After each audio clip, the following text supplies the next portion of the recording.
आज वीडियो बनावत हुए बहुत दुख हो रहल बा कि आज भोजपुरी इंडस्ट्री के एगो लाल कलम के जादूगर श्याम देहाती जी अब हमनी के बीच नइखन। जी आप सबके बता दी कि श्याम देहाती जी के आज ही कोरोना के चलते उनकर आज निधन हो गई। जी आप सबके पता होई कि खेसारी लाल यादव जी खातिर श्याम देहाती जी 50 से ज्यादा गाना सुपर डुपर हिट दे चुकल बाने।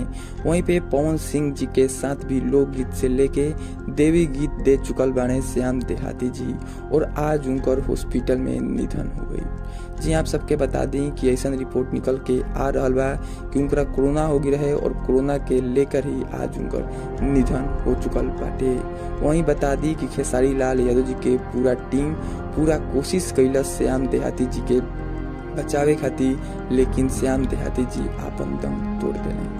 तो ई भोजपुरी इंडस्ट्री खातिर बहुत ही दुख के खबर बा, और भोजपुरी इंडस्ट्री एगो आपन लाल के आज खो देले बाटे। और आज हमनी के भोजपुरी इंडस्ट्री खातिर बहुत ही दुख के खबर बाटे।